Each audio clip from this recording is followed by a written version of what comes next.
100% super super హిట్టేనండి. దానికి కారణం ఇందాక వైసీపీ అధికార ప్రతినిధిగా ఉన్నటువంటి వాళ్ళు అడిగారు.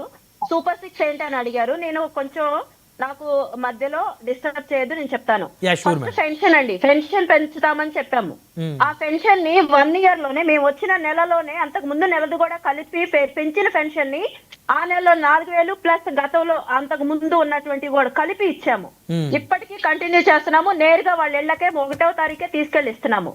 గతంలో గనక వాళ్ళు చూసుకుంటే వైసీపీ వాళ్ళు 1,000 రూపాయలు పెన్షన్ పెంచడానికి 5 సంవత్సరాల కాలం పట్టింది. హ్మ్. ఇకపోతే రెండవది తల్లికి వందనం.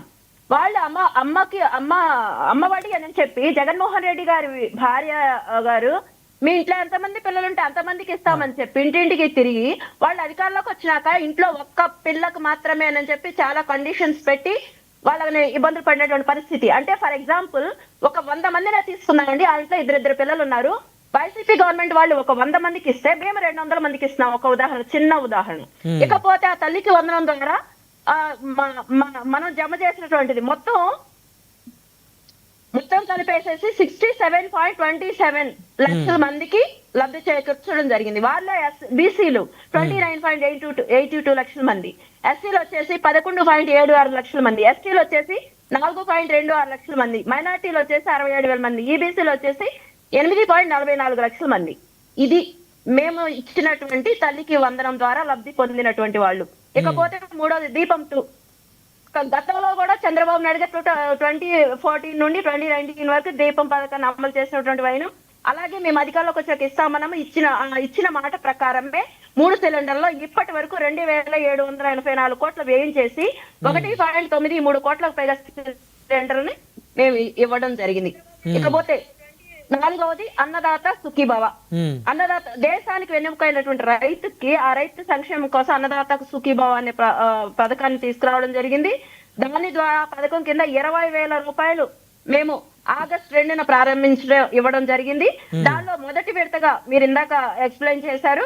గత ప్రభుత్వం 7,000, సెంట్రల్ గవర్నమెంట్ వాళ్ళు ఇచ్చినటువంటి 6,000, 13,000 అయితే మేము 14,000 రూపాయలు ఇస్తున్నాం. అంటే సెంట్రల్ గవర్నమెంట్ వాళ్ళు ఇచ్చేటువంటి 6,000తో కలిపి 20,000 అవుతుంది.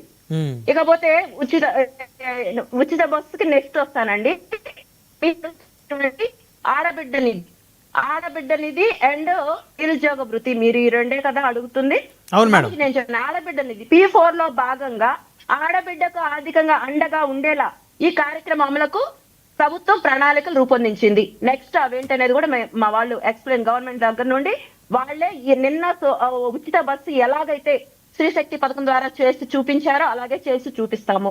ఇకపోతే ఈ నిరుద్యోగ భృతి అంటే యువతకు 20 లక్షల ఉద్యోగ అవకాశాలు. సో ఉద్యోగం అవకాశం రాని వాళ్ళకి నిరుద్యోగ భృతి. గతంలో గనక 2014 నుండి 2019 వరకు కూడా చంద్రబాబు నాయుడు గారు నిరుద్యోగ భృతి కింద నిరుద్యోగులకు 2,000 రూపాయలు అందించినటువంటి వైనం. ఇప్పుడు కూడా మేము దానికి కట్టుబడే ఉన్నాము. అలాగే మెయిన్ చంద్రబాబు నాయుడు గారు చెప్పారు, చేపలు పట్టించడం నేర్పిస్తాను, చేపల కూర వండి పెట్టడం కాదు అని క్లియర్ గా చెప్పారు. అలాగే మేము 20 లక్షల ఉద్యోగాలు ఏవైతే యుగళం పాదయాత్రలు లోకేష్ అన్న గారు హామీ ఇచ్చారో దాని ప్రకారంగానే ఇప్పుడు జాతీయ అంతర్జాతీయ పరిశ్రమలు రాష్ట్రాన్ని తీసుకురావడమే కాకుండా 13 నెలల్లో రాష్ట్రానికి 10 లక్షల కోట్ల పెట్టుబడులు, అలాగే దాని ద్వారా 9 లక్షల ఉద్యోగాలకి మేము ఒప్పందాలు కుదుర్చుకున్నాము. ఇకపోతే మీరు అన్నటువంటి ఉచిత బస్సు, ఈ ఉచిత బస్సు ద్వారా ఎవరికి ఉపయోగం అన్నారు. అసలు ఎంత దారుణమైనటువంటి మాట అంటే ఇది. పేదవాళ్ళు ఉన్నారండి, చిరు వ్యాపారులు ఉన్నారని వాళ్ళకి రోజుకు 100, 200 లేదంటే 200 రూపాయలు కూలీ చేసుకునే వాళ్ళు 300 రూపాయలు సంపాదించుకునే వాళ్ళకి ఒక ఫర్ ఎగ్జాంపుల్ తుళ్ళూరు నుండి రాయపూడి వరకు 50 రూపాయలు టికెట్ తీసుకుంటున్నారు మెట్రో బస్ లో. అదే మెట్రో బస్సు ఈ రోజు మేము ఫ్రీగా ఉచితంగా అందజేస్తున్నాం. అంటే పోను రాను 100 రూపాయలు ఛార్జీ ట్రాన్స్పోర్టేషన్ కే పోతుంది. అంటే నెలకి 3,000 రూపాయలు వాళ్ళకి ట్రాన్స్పోర్టేషన్ కే పోతున్నాయి. అలాంటి పరిస్థితిలో సిటీకి వెళ్తే వాళ్ళ వ్యాపారం కొంచెం ఇంకా బెటర్ గా ఉంటుంది, కొంచెం ప్రాఫిట్స్ వస్తాయి, ఎక్కువగా అమ్ముడుపోతాయన్న ఉద్దేశం వాళ్ళకు. అలాంటి చిరు వ్యాపారులు, చిన్న ఉద్యోగస్తులు, చిన్న కొంచెం చదివి ఆర్థిక పరిస్థితుల రీత్యా ఆగిపోయినటువంటి యువతులు ఎవరైతే ఉన్నారో వాళ్ళు చిన్న ఉద్యోగాలు చేసుకోవాలనుకుంటున్నటువంటి వాళ్ళు సూపర్ మార్కెట్స్ లో కానివ్వండి, ఇతరత్ర అలాంటి వాళ్ళు, అలాగే చిరు వ్యాపారాలు చేసే వాళ్ళు కానివ్వండి, మిగతా ఎవరైతే ఆర్థికంగా ఇంకా చెప్పాలంటే ఉన్నత చదువులు చదవాలి సిటీకి వెళ్ళేసేసి ఇప్పుడు మన విలేజ్ సరౌండింగ్స్ లో కాలేజ్ డిగ్రీ వరకు ఉండడము, జరుగుతుంది. అంతకంటే పై చదువులు చదవాలంటే సిటీకి వెళ్లాల్సినటువంటి పరిస్థితి. కానీ వాళ్ళ ఆర్థిక పరిస్థితి వాళ్ళకి సహకరించినప్పుడు ట్రాన్స్పోర్టేషన్ అనేది వాళ్ళకి అధిక భారంగా మారుతుంది. కాబట్టి అలాంటప్పుడు పిల్లల్ని చదువు ఆపేసి పెళ్లిళ్ళు చేసినటువంటి వయసు వాళ్ళకి కూడా ఇది ఆర్థిక భరోసా ఇచ్చినట్లే.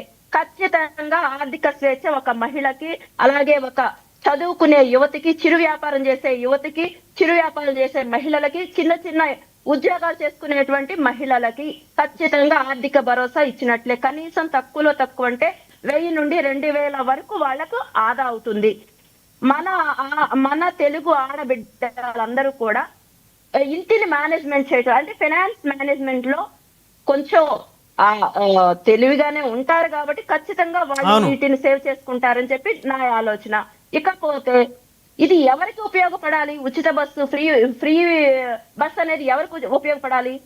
పేద మధ్య తరగతి వాళ్ళకి, ఎవరికైతే ట్రాన్స్పోర్టేషన్ భారంగా ఉందో వాళ్ళకి ఖచ్చితంగా వాళ్ళకి ఉపయోగపడుతుంది. 5 రకాల బస్సులు మేము వదలడం జరిగింది. ఇందాక మా జనసేన పార్టీ అధికార ప్రతినిధి గారు చెప్పినట్లు. అలాగే మీరు అన్నారు ఇవి ఎన్ని బస్సులు వేస్తున్నారని చెప్పి మీరు అడిగారు. నేను చెప్తున్నాను, రాష్ట్రంలో ఆర్టీసీ బస్సులు ఉన్నది 11,449 బస్సులు ఉంటే 8,458 బస్సుల్లో ఉచిత ప్రయాణం అండి. ఇంకేం కావాలి? ప్రతి నెల ప్రభుత్వంపై 162 కోట్ల రూపాయల భారం పడుతుంటే సంవత్సరానికి